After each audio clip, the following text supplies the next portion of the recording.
What's up, everybody? Troy Cartwright here. Welcome back to another episode of 10-Year Town. Do me a favor, hit subscribe on our YouTube channel. You can get there at 10yeartown.com.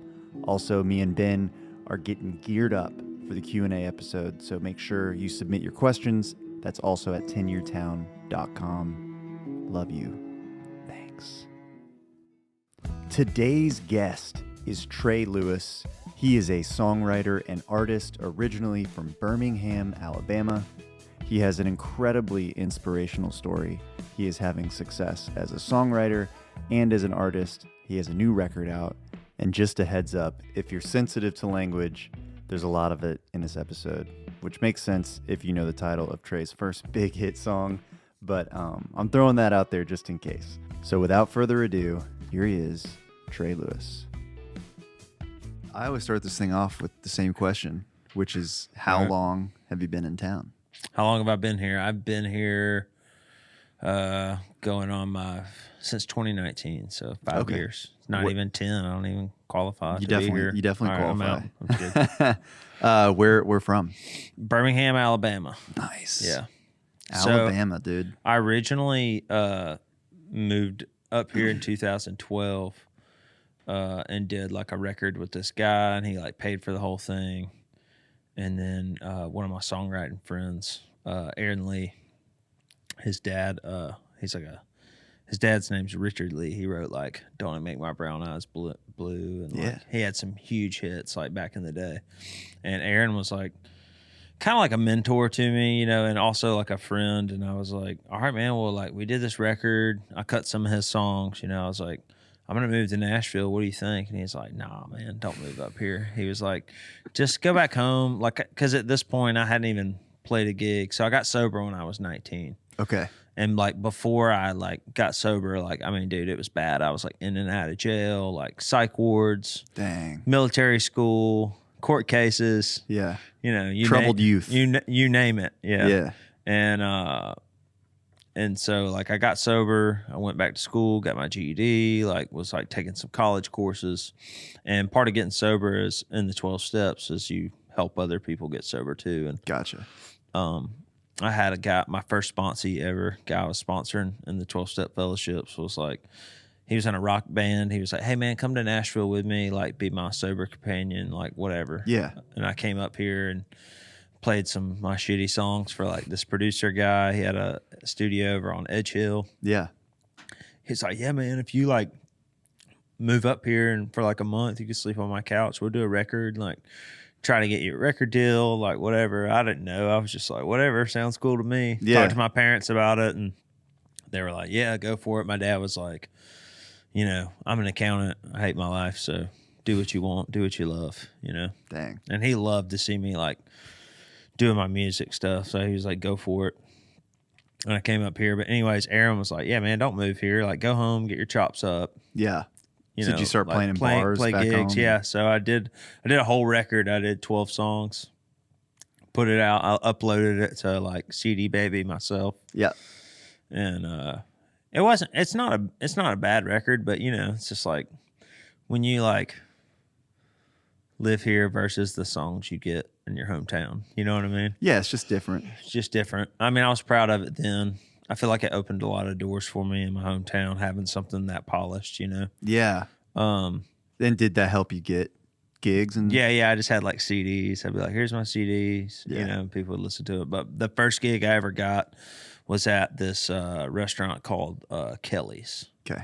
And it was like, no shit, 2 of these rooms put together. Yeah. It was like a small like neighborhood restaurant. Yeah. In the bar district in Birmingham. It's now a vape store, so you can imagine. They're taking over. But I mean, it was like $100. I played there every Friday and Saturday for 3 years. Dang. You Gotta know, get your chops up. except for when the Alabama game was on. You know what I mean? I might start later. You know, or the Auburn game or whatever.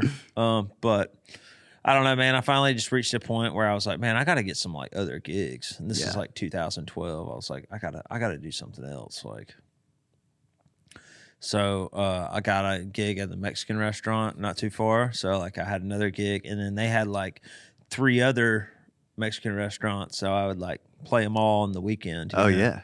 You know, I'd do like a happy hour, go and load my PA in my car. I'd go to the next one, do 4 hours there, and then do 4 hours at the other one. Yeah. You know, I mean, I was at the time I was working at the treatment center that I was a patient at.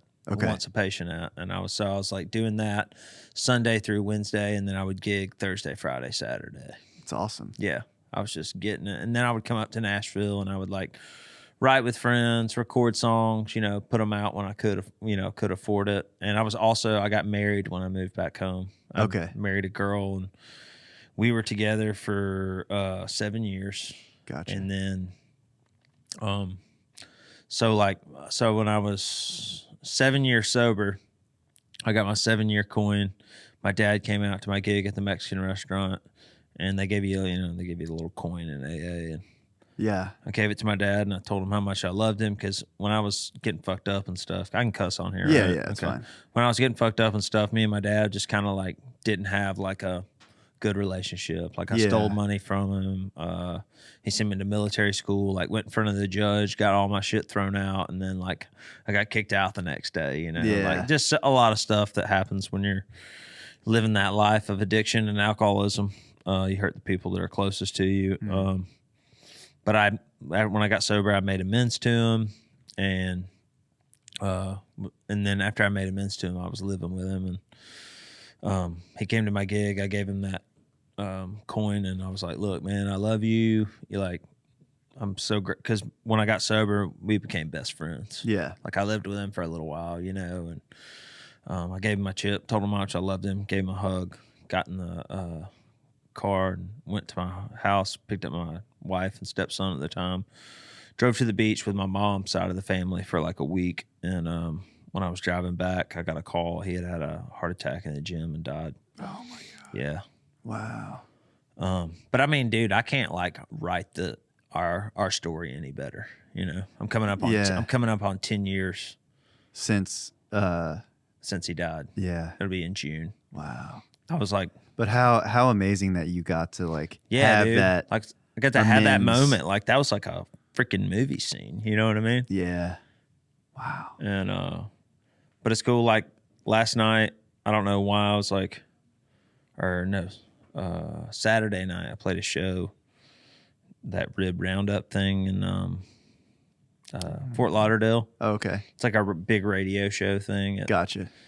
And I don't know what I was doing. I was Googling myself. Sometimes I Google myself to see if I can find like my old mug shots and stuff, but all of it's sealed, so I couldn't find it. But I did find my dad's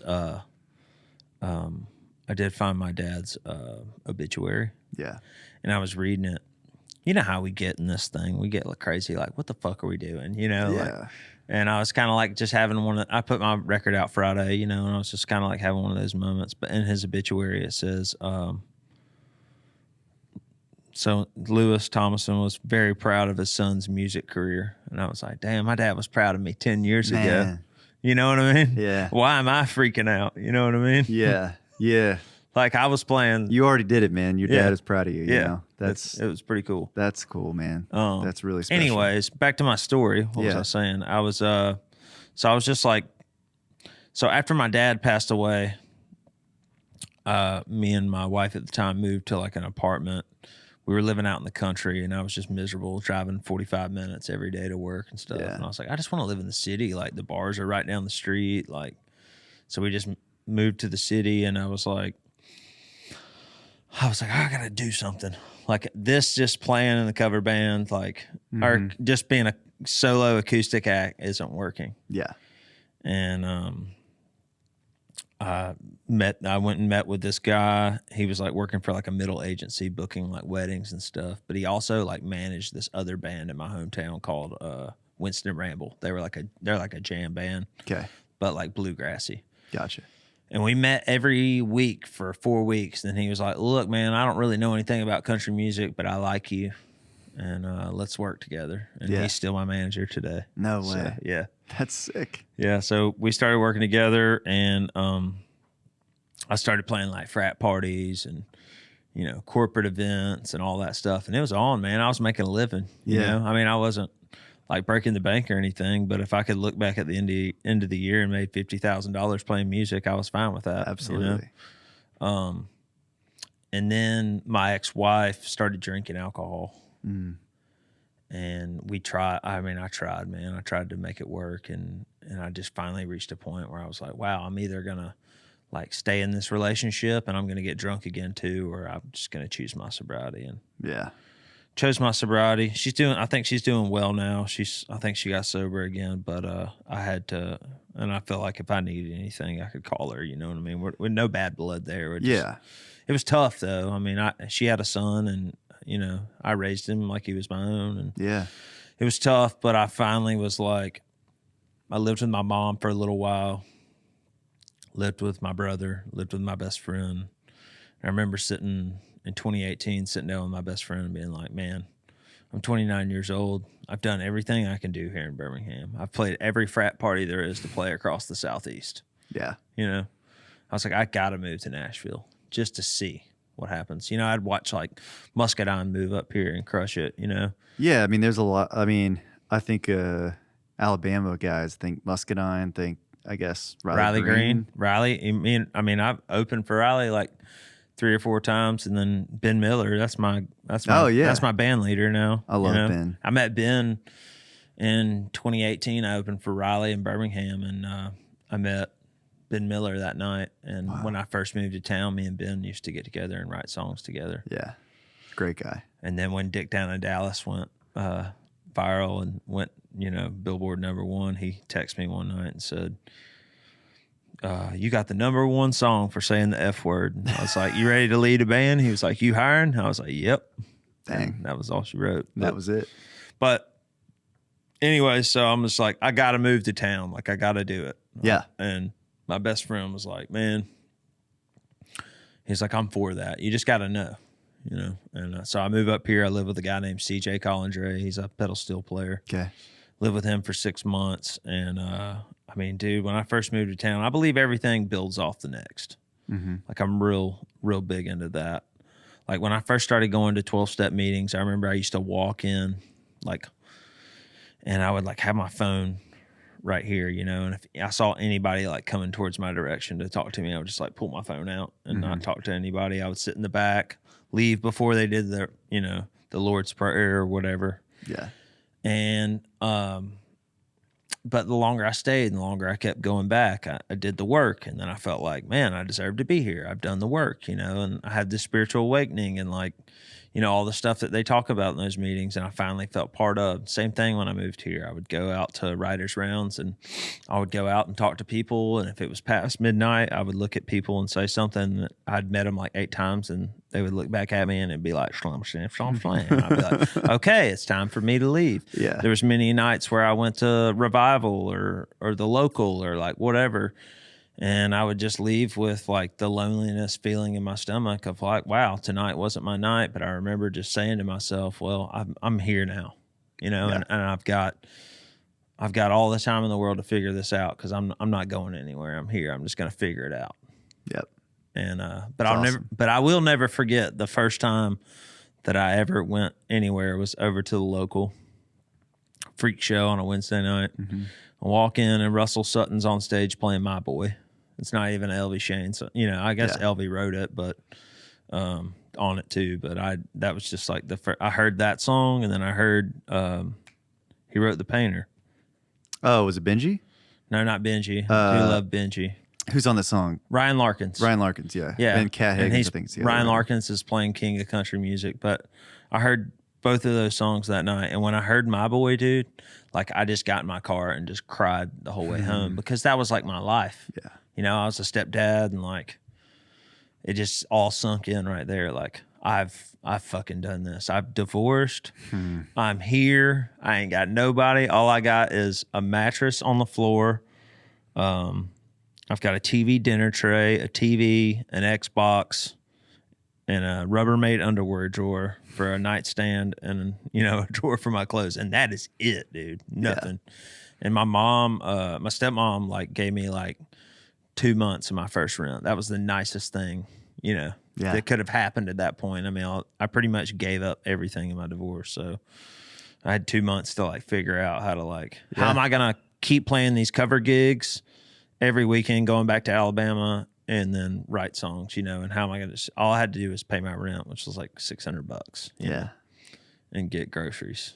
So I did a little bit of production work for like CP Rigging when I came up here because my manager owns a production company. So like, I would work for him when I couldn't make enough money. Like I know how to wrap cables and like do all that stuff, you know? Yeah. But it sounds like you were, and it's something we talk about a lot on here is like one of the not widely understood secrets to like the music industry and like making it in the music industry is like being geared towards survival.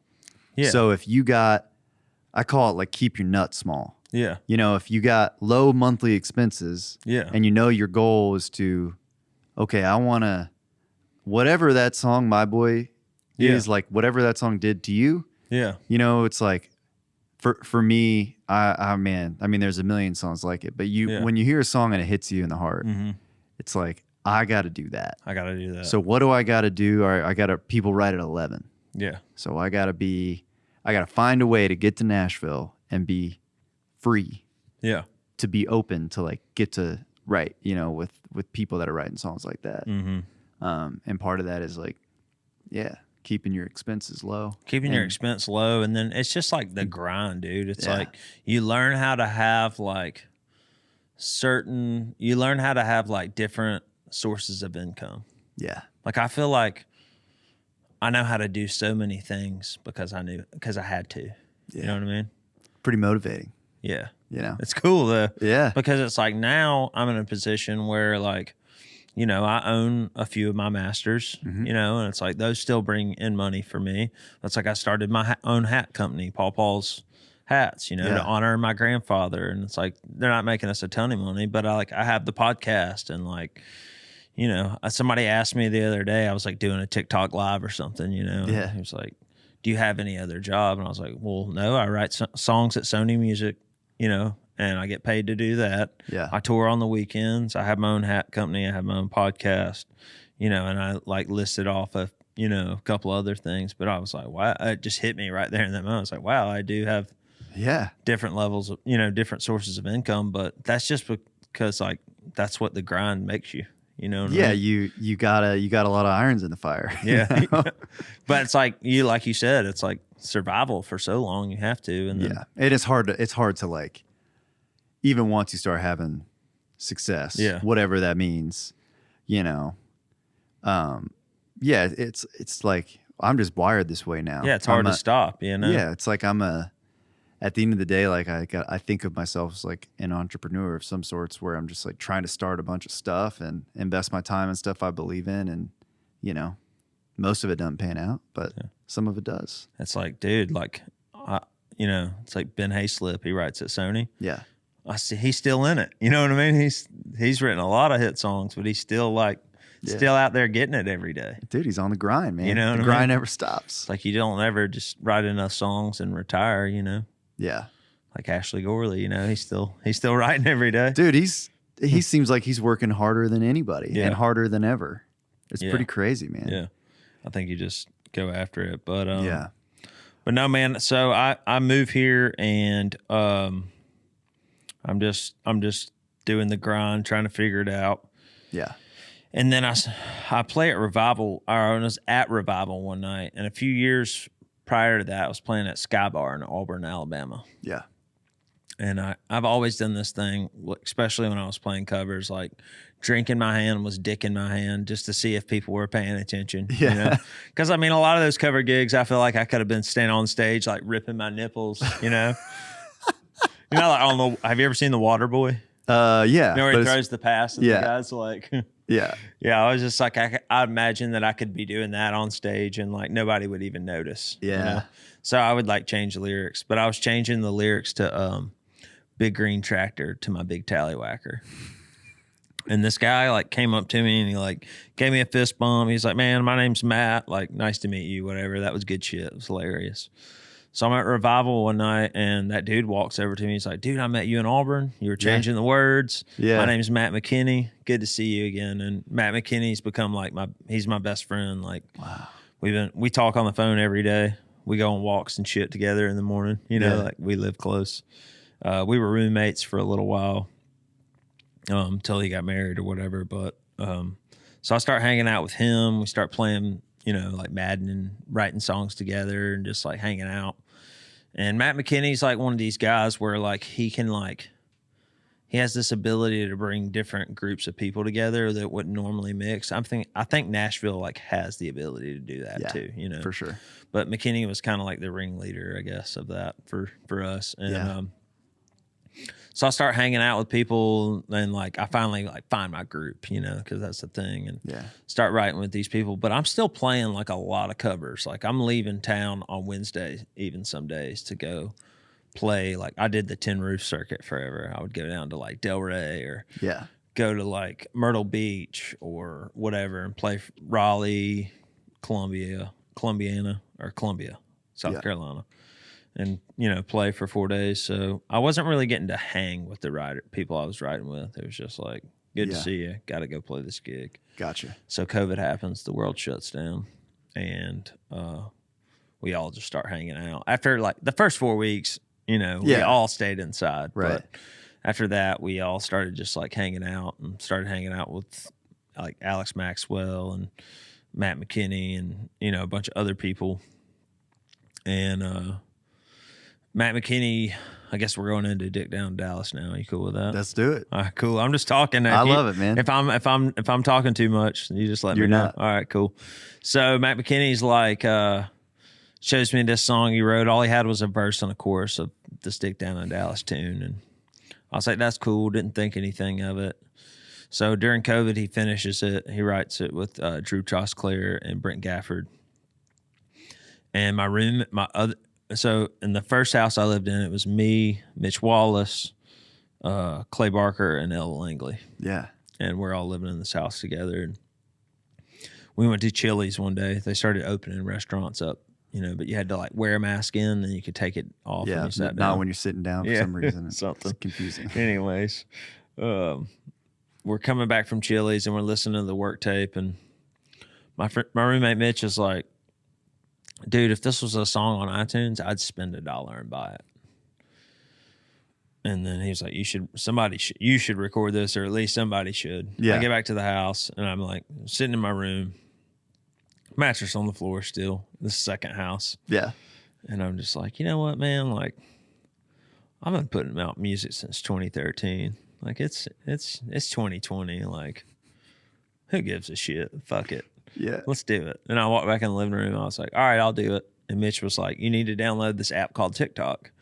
I was like, here's my phone. I don't know how to do that shit, And he downloads the app for me. We put up our first video, and I think it got probably 1,000 views. Nothing crazy. Was this were you doing like an acoustic version, or was this did you sing on a work tape or? Yeah. So McKinney sent me the work tape and the lyrics, and I just sat there and figured it out. Yeah. It was like capo, 4th fret. Yeah. And I had to get somebody to show me the key change. I don't know. But there was a bridge in the song, and I never even learned the bridge because I was just wanting to play the chorus over and over because it was so catchy, And we make the video or whatever, nothing happens. So then it becomes like we're getting together at each other's houses, having bonfires and whatever. It becomes a bonfire song, you know. And so then they started having rounds again. Matt Burrell was the first person to do a round. The first podcast I ever did was Outside the Round with Matt Burrell, and it's funny to go back and listen to that now because that was right when I first started messing around with Dick Down Dallas. I think it was set to come out or something. And I'm still talking about playing cover gigs on that thing, It's pretty cool. Yeah. But anyways, I go to Burrell's round. Burrell's sober, and he's like, man, I want you to play my round. But he was like, I want you to play your regular songs. Because I have this song I wrote about sobriety and just mental health. It's called Little Tired. It's his favorite. Yeah. And he's like, man, I want you to play your songs. I want you to play Little Tired. But he was like, after that, we'll do a bonus song and you'll play Dick Down in Dallas. Yeah. So we play the round. It's me, Joy Beth Taylor, Ella Langley, and Alex Maxwell. And I played Dick Down in Dallas, and the whole place erupts. Everybody's singing it because it's our whole friend group just in the bar. Yeah. Nikki T takes a video of it, ends up on Facebook. Matt McKinney got it put on Old Row. And then Trey Bonner, the guy that he works for me now, he's keeps all my content like in one place, you know, and Yeah. like keeps everything organized. He gets it on Call Her Daddy's Facebook group. So then I'm like, okay, we're like definitely recording this song. Yeah. I'm like calling Ryan Nelson, and like, I know I'm probably saying names, people you don't know or people y'all don't know, but I'm just telling my story. Yeah, no, it's great. So I like calling Ryan Nelson. I'm like, dude, what do you think I should do? You think I should go like more like Corey Smith vibe and just like do acoustic? And Grady Saxman, which I met him in 2012 when I first came to town. He played on my records all the way back then. Okay. So he's always played on my records. Yeah. He texted me, and I'd been putting out some music during 2020, and Alex Maxwell was producing it. I did 3 songs on my phone that I put out, and then I just did some like bare acoustic, like Mando, you know, just basic shit and put it out. So Grady sends me a text, and all it says is Dick down in Dallas. And I called up Maxwell. I was like, well, dude, we're going to Grady's tomorrow. We're going to go record this song. Yeah. And Saul played guitar, bass, and acoustics on it. Yeah. Grady played drums. I did vocals that night. The next day I went over to Maxwell's. We did all the background stuff, like the dick down, all that. And Maxwell did the piano and all the oohs and ahs and like that. And then we did I think we did 2 mix and masters on it, and then it was done. Wow. Uploaded the song to 1 RPM, and they called us like 3 weeks before it came out. They're like, yeah, man, if you can put this thing out tomorrow if you want to. It'll debut at *1. Was it blowing up on TikTok at this point? Yeah. So that's the part I missed. Yeah. So we're in the studio, and Trey Bonner takes a video of me in the studio showing the song to some guy that was in there like before doing a session. Yeah. Or coming in to do a session. And I had a 4-hour acoustic gig in Huntsville at this place called Jefferson Street Pub. And I drove down there. It was a great gig for living here in town, because it was like $500 and it was only an hour and a half away from here. Yeah. You know, so I'd go down there and play for 4 hours. Yeah. Come back. No breaks, just like play it, come back. And I was like, honestly, back then I was thinking, man, I might just play there like 3 or 4 times a month and quit doing all this traveling shit so I can focus more on writing. And anyway, so like I play that gig, but right before that gig, I post the video of us in the studio. Yeah. I get done playing the gig, and it's got like 3.2 million views. So we upload the song. It comes out Billboard #1 in sales. We beat out BTS that week. The pop group, K-pop or whatever, in sales. I have them like coming after me on Twitter, like, who the fuck is Trey Lewis? I have like 2,000 followers on Twitter. Still don't know how to work Twitter. I just get on there and read people's drunk tweets. Yeah. But yeah, man, I mean, my Instagram just like started growing like crazy. I was just like, what is going on, you know? So when this is happening, like, I mean, the song is so huge. I mean, I remember when this was happening, it was like inescapable. Yeah. It was there. And this was like when TikTok was like, everybody, it was the Wild Wild West. everybody dude. was on it, but not everybody was like posting yet. Yeah. So you could really like do some damage going viral. Like it would really like transcend. Priscilla Block was like the first country artist to Yeah. really like pop off on there. Yeah. You know? So when this starts happening, are you getting like, are like labels reaching out and dude. stuff? So like the song comes out December 1st. I think I met with every label in town, but this is the coolest thing about the song. So every year, me and Alex Maxwell, his birthday's on December 4th, mine's on December 5th. So we do a birthday round at Live Oak. Yeah. So we're just doing this birthday round just for fun, you know? Yeah. And it's like every publisher in town's there. Rusty Gadsden's there. Maya and Anna, like everybody's there from Sony. Allison at Big Machine was there. Like everybody was there, dude. I mean, I met Cole Swindell that night. You know what I mean? I was like, what is going on? Yeah. And like after that night, like Matt McKinney, everybody signed a publishing deal or like some kind of deal. You know, everybody, like our whole friend group got scooped up. Yeah. We didn't have shit going on, you know? Wow. So that was like the coolest thing about all, I want to say like one of the coolest things about all that was it wasn't just a moment about me. I mean, honestly, that song's bigger than my own brand. You know what I mean? Yeah. Even still to this point, you know, I feel like a lot of people call me Dick Down in Dallas. They're like, who the fuck's Trey Lewis? You know what I mean? But that's okay, you know? Yeah. But it's really cool to like now, you know, we're going on the 4th year of that song coming out, you know, it's like, I look at Ella, man, dude, she's just crushing it, dude. Yeah. She's out on tour with Riley now, and, you know, she's done that song she did with Cameron was freaking sweet. And, Yeah. you know, she did a song with Co, and just to watch her grow. I've lived with Ella we're going on our 5th year of living together. Wow. And, like, just to watch her grow she moved to town when she was 20, dude. Yeah. You know, and just to watch her grow as an artist and a songwriter, you know, I've watched her get, you know, major label cuts and just do like all kinds of cool things. And that's awesome. You know, watch my friends like, you know, Matt McKinney, he's crushing it. And it's just Joy Beth Taylor and all them. It seems like every Friday I have a friend that was part of that crew that has a song coming out on New Music Friday on an artist, you know. Yeah. And man, that's like, to me, that's better than anything Dude, it's the money best, could man. ever buy. Is to watch your friends win, because we were all in the shit together. We all had no idea what we were doing, Yeah. you know? Dude, it's and crazy. Still don't, but like we can all call each other and be like, man, am I crazy here, or is this like a real thing? They're like, no, man, I feel that too. Yeah. You know? That's amazing, man. So yeah, pretty nuts. Yeah. So I take meetings with almost every label. It's all Zoom and, yeah, you know, on It's the COVID phone, times. driving to this gig or that gig. We played from the time that song came out to the end of the year. I mean, through 2021, we played 150 shows. Yeah. Wow. It was awesome. That's sick. I mean, that's kind of what you'd always wanted to do, right? Yeah.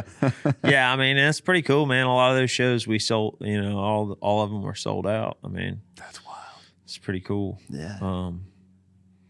And I mean, I'd played, you know, the 3 years prior to that, I was starting to dabble in doing the hard, you know, the soft ticket, hard ticket stuff. Yeah. And, you know, I think Zydeco in Birmingham, you've played there? Mhm. Yeah. Yeah. So when you play Zydeco Birmingham, if you don't sell enough tickets, they put you down in the pub stage. Okay. And that's happened to me like 4 or 5 times. Yeah. So December of 2020, I sold it out, you know?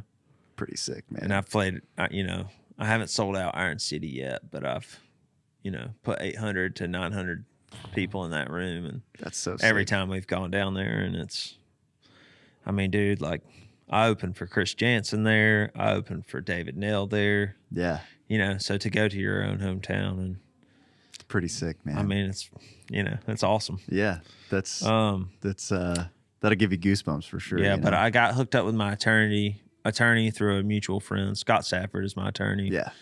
And I don't know, man. We looked at it and looked at it and looked at it, and there was only like, I'm a people person, man, and you know, I'm 36 now. If Dick Down in Dallas would have happened to me when I was 20, it probably would have ruined me. Mm-hmm. You know. Mm-hmm. But I don't need $2 million in my hand. You know what I mean? Like, I wanted to take care of the people that were closest to me. You know, I had the same band for forever. A lot of those guys have exited now. Like my old drummer's still on the crew, but my old guitar player and stuff. Yeah. That we all kind of went our separate ways last year. But I wanted to take care of the people, and I just didn't want to get in this situation where like Dick Down in Dallas was a joke. It wasn't meant to go viral, or, you know, I didn't want to be the next Wheeler Walker Jr. Yeah. I wanted to sign with a Nashville label and, you know, put out regular country music.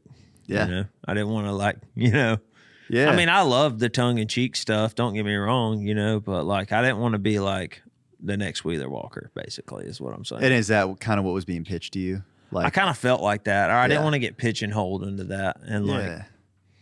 like one of the best pieces of advice that I got was from Charlie Muncaster. He said, don't sign anything until you get your first royalty check. And I got my first royalty check. You said, I'm going to hold on to this thing. And I said, yeah, I'm good. And, you know, I mean, I had some conversations with those guys and like really, you know, thought about it. Well, I mean, those guys, I mean, he knows. Charlie knows what those guys have built is it's certainly inspirational to me. I think it's inspirational to a lot of people just to the way that they've built that thing. You know, they're very open about they own it all and they kind of do it their way, and it's cool.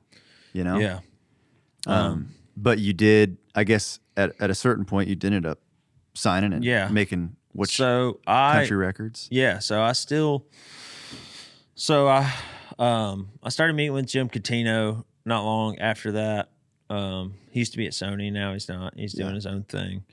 And we never like struck a deal or anything, but he was helping me find songs and, you know, do stuff like that. And I was writing a bunch, and I ended up signing Sony was still coming out to a lot of my shows. They were coming kind of after Ella and, you know, our friends and stuff. And Anna Wiseman said something to me one time. She was like, you know, you should look into signing a publishing deal, but like not to write songs for other people, just to write songs for you and let us help you get you in the rooms you want to be in and stuff like that.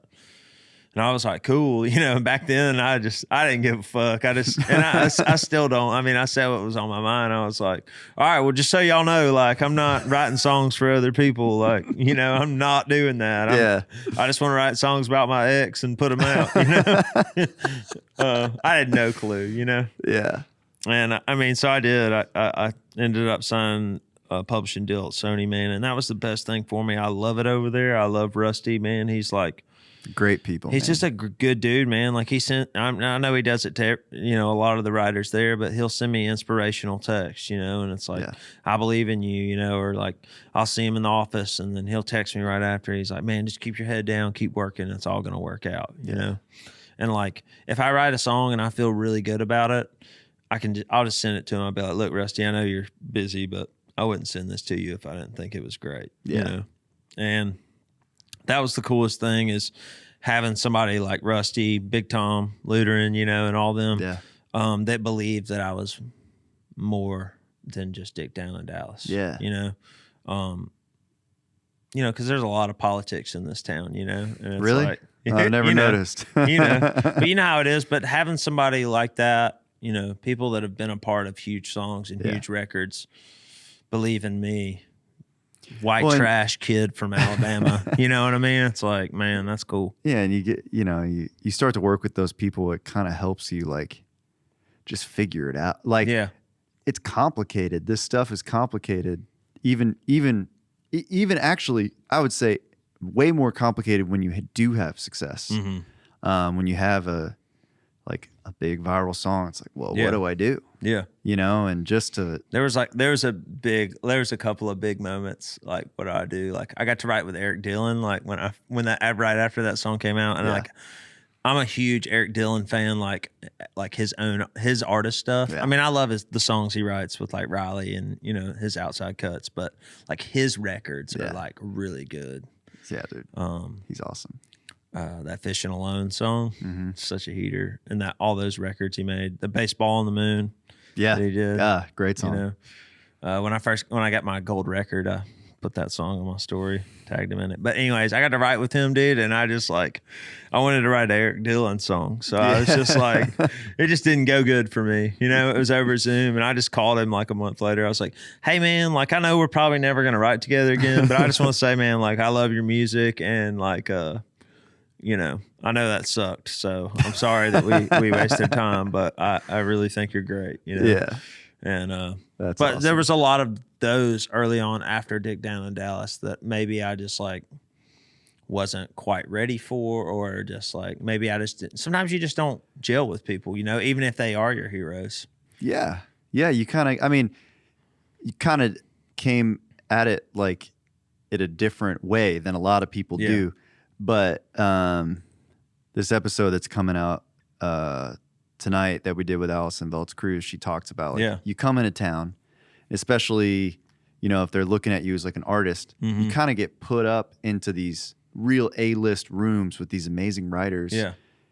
And, you know, it doesn't always go well because you don't know what you're doing. Yeah. And you don't understand why you're there. And then, you know, you kind of go through that gauntlet and then you kind of start back at the bottom. Yeah. And you start writing with all your friends. Yeah. And like, you kind of already had your friends. Yeah, that I you kinda already started had with. my friends, but yeah. getting to come up with your friends is the best. It's awesome. You know, you talk about like seeing people's stuff on New Music Friday and stuff, and like in the last 2 weeks, two of my closest friends have had, you know, their Beaver had his first #1 and Benji had his second #1 this last week, and it's just like, it's awesome. Like it makes me feel super proud of them, and like it makes me feel lucky that like I get to be, I don't know, like around for that. Yeah.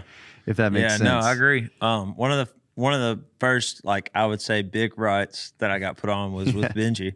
And like, dude, like, I ended up cutting that song. Me and Maxwell put it out together. But like, that was one of those days where like, I mean, I've written with Benji, you know, 4 or 5 other times other than that. So I know I did good enough to where he would write with me again. Yeah. You know what I mean? Yeah, for sure. But like, that was one of those days where I was like, fuck yeah, I brought the house that day, baby. You know what I mean? Like, you know, but man, he's awesome, dude. It was great to see him. I texted him Saturday because I played with Ryan Larkins. Oh, cool. We played like it's called Rib Roundup. It's down there, but it's like a big radio thing. Yeah. It was me and him and a couple of other artists, and I guess it went #1 Saturday. Yeah. So he got to play it in front of all these people, dude. That's it so was cool. Sick.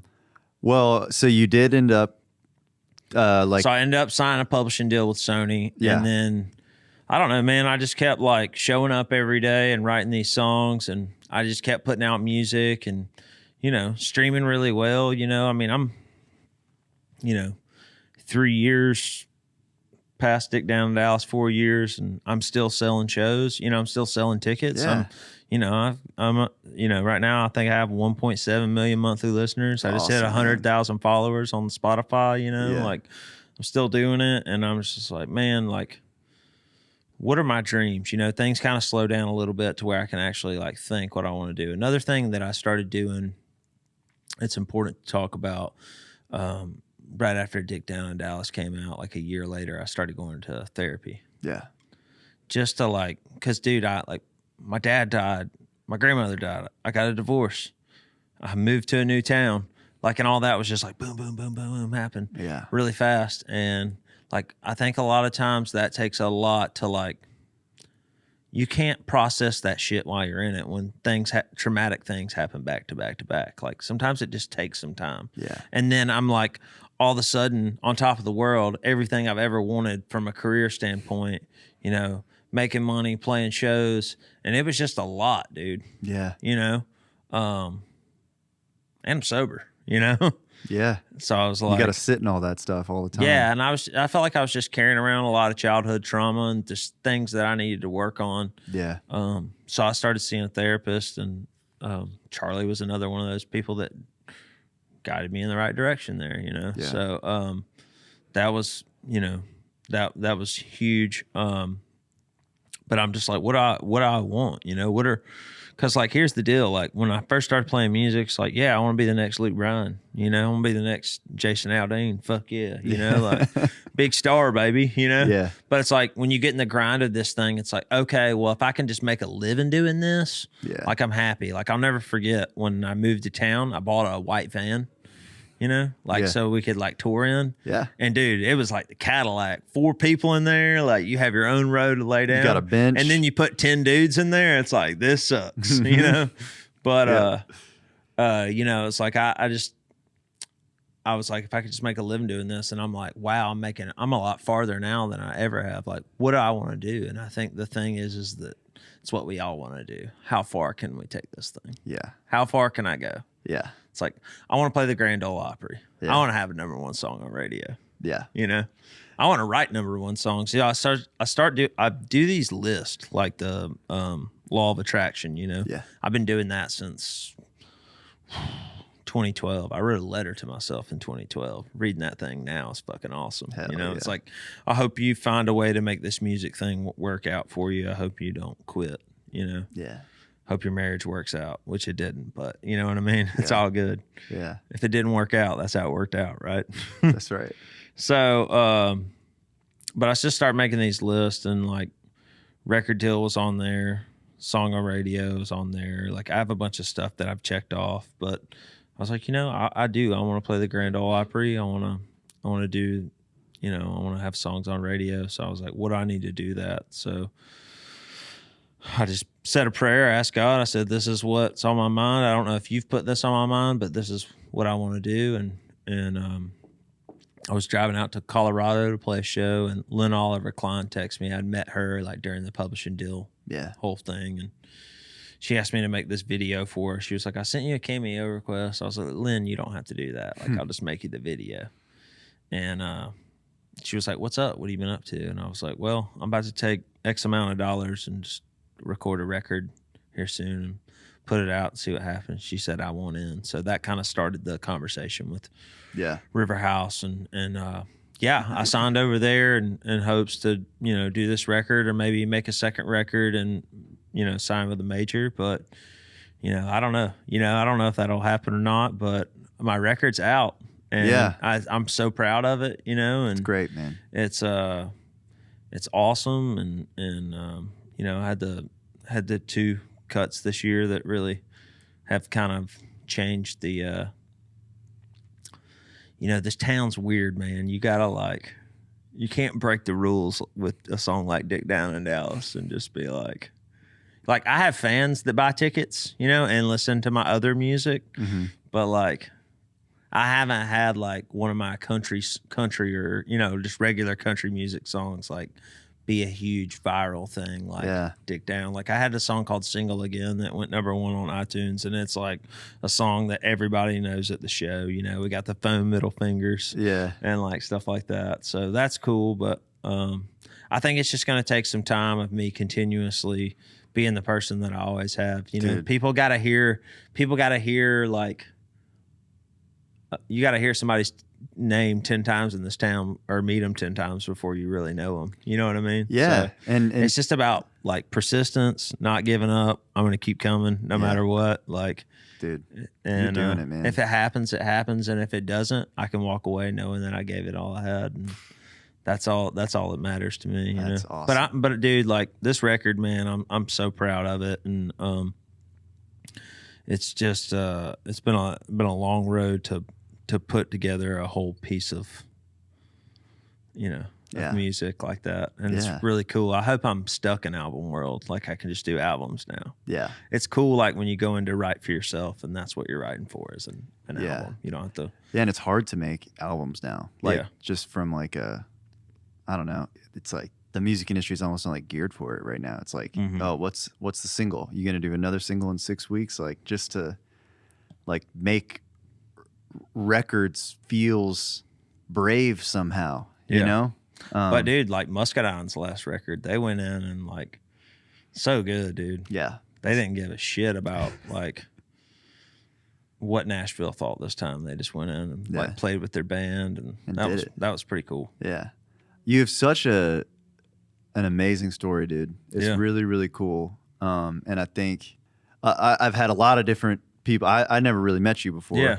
So I've had a lot of people say to me, and not that it matters what anyone says to me, but there are a lot of people that are fans of you, and not just Dick Down in Dallas, but of just what you do and getting to talk to you today. It's just, I don't know, man. I get it. I believe. Yeah. I'm glad that that you're doing it the way you're doing it, and that the ride is kind of I don't know. It seems like you kind of are grateful for the ride, but I'm grateful, but I'm bitter too. You know what I mean? One of the coolest things that happened to me, I guess last year. I say this year because it's last year was I did a writer's retreat.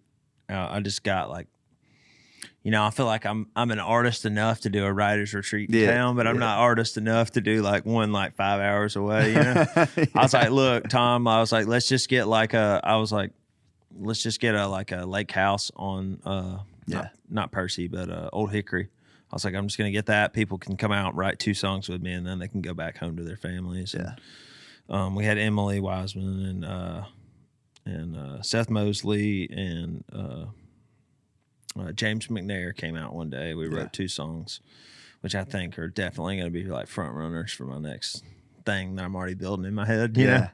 And then Jordan Walker, which we've been writing together pretty much ever since Dick Down in Dallas. That's like awesome. He's like one of the dudes that I really clicked with. Like he's an asshole, but he's like a nice asshole, you know?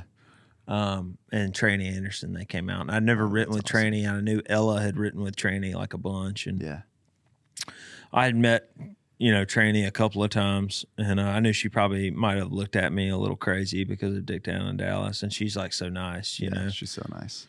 But we got together and we were writing this breakup song that was like, if you came here to make it right, you came to the wrong place, basically. Yeah.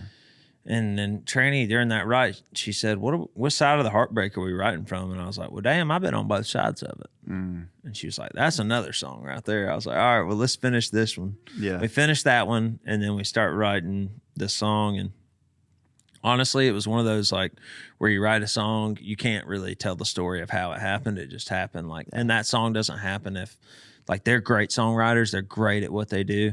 That song doesn't happen if I'm not there to tell, you know, my side of the story, and you know, it doesn't happen if they're not there to like help me get that there.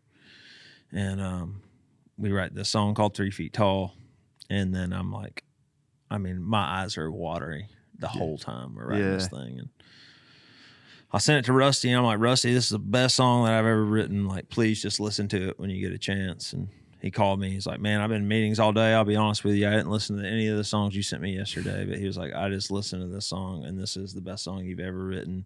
It has to go on your record. And my record was done. Wow. And I was like, well, my record's done, so you got to like call Lynn and like, you know, shuffle it up some, whatever you got to do. And I don't hear anything for about 2 weeks. And I'm just like, I'm kind of just like, whatever, you know? Yeah. I'll get it on the next one. And then he calls me and he's like, man, I think this song's great. This is your story. But he's like, I also think it's a lot of other people's story. But he was like, what do you think if we pitch it to Cole Swindell? And I was like, I'm in. Cool. You know, at this point. I mean, honestly, when I first moved to Nashville, when I first got here, I didn't know if the artist thing was for me. Yeah. Like, I thought, man, I'm 29. Like, maybe it's time to hang that up and just write songs for other people. Yeah. And then my group of friends, Dawson Edwards, Alex Maxwell, and McKinney, made me play around a campfire one night. I played a song called Believer. And it's just like, I'm a believer and I'll make one out of you. It's just like one of those songs where it's like the tagline's on the end of everything. And they made me play it like 4 or 5 more times that night, you know, and that's what made me like believe in myself again. Yeah. But I was like, fuck yeah, an outside cut on Cole Swindell. Like, I started thinking like, you know, You Should Be Here, and like all the songs that I listened to in 2014, you know, in my truck riding around, and sends it to Cole, and I don't hear anything for 2 weeks. And then one morning I wake up to a call from Cole Swindell. And he's like, man, thanks for a great song. He invites us to the studio. You know, and then Saul played on Dick Down in Dallas, played on that song too. Dang. So it's cool. So I get full circle moment. And I get to ride around in my truck and hear it on the highway now. It's like 15 on the highway. That's awesome. Countdown. And it's such a great song. Thank you, man. I appreciate it. Yeah. And then my wheels get to turning. I'm like, cool, outside cut Trey Lewis, you know? Let's go. I met Tracy Lawrence a couple of times. And anyways, he was on my podcast and I was on his podcast. Yeah. And his manager told me that he was cutting songs. He was only cutting 5 things. Yeah. So I sent him this song. I was like, hey, man, I know you're like cutting songs or whatever. You might not be into this. Let's not make this friendship weird. If you don't like it, it's cool. You know? Yeah. And he's like, I love it. We send me the lyric sheet. Don't hear anything back. He asked me to come do his turkey fry in November. I show up, turkey fry, drop a turkey. He's like, oh, yeah, I cut your song, by the way. Dang. And then that's amazing, man. I listened to it the whole way home, just crying my eyes out. Yeah. And look at you, dude. And then he puts it out, and then I find out it's the title track of the EP. Yeah. And he's been playing it every night because my roommate's on tour with him. So that's awesome. But I don't know. I guess I said all that to say this. It's really cool when, you know, I signed at Sony. They believed in me more than Dick Down in Dallas. And both of those songs that I wrote are very serious songs. Yeah. That's what I do as a songwriter. I write serious songs. Yeah. You know, all my upbeat songs are outside songs. I don't write stuff like that. Yeah. You know, I've been through a lot in my life, and I like to write serious songs about serious things. My favorite country song ever written is "There Goes My Life." Yeah. What's yours? Man, Like, it's like that. "Run" by George Strait. You know, that's a big one for me. yeah. Run, because Tony Lane kind of got that was Yeah. like I remember the first time I wrote Tony Lane, I was like, Yeah. See, Oh like my I'm still at the point where I'm like, if I write with Tony Lane, I might just screw it up. You know? yeah. Well, I mean, I feel Like like if I got sometimes him and do. Travis Meadows together and me, like we might be able to do Yeah. something cool. But Yeah, dude, I don't know. I mean, it's hard for me to say like what's my One. favorite Yeah. favorite one. I just think "There Goes My Life" is like immaculate, Yeah, it is. all the way You know, into the bridge I was and back listening, out. and we got to get out of here in a second. Yeah. But I was listening to. I know it's a very popular song, but like, "It's a Great Day to Be Alive," It's a hammer. dude. Like the production on it is immaculate. The songwriting, it's really. I never listened to it. Kind of. It's always on. They play it on like Big 98 like Yeah. twice a day anyway. But I listened to it the other day, like in my headphones, just like every little detail. I was like, this is an amazing song. Yeah. And yeah, I don't know. It's cool, man. Well, Songs. dude, now you got to come on my pod so Dude, we can talk I would- about country music. I'd be honored. Yeah. And I'll have some better answers for you. All right, good, So, good. all right. Well, Trey Lewis. Thanks for having me on. Thank you brother. so much for Thank being y'all. here. All right. That's it. That's the pod. See you later. Thank you so much for listening to this episode of 10 Year Town. If you're still listening, you must have liked it. So we hope that you will leave us a rating or review on Apple or Spotify, or give us a subscription on YouTube. It's all free. Don't cost you nothing. But we appreciate you being here, and thank you for supporting the 10 Year Town community. See you next week.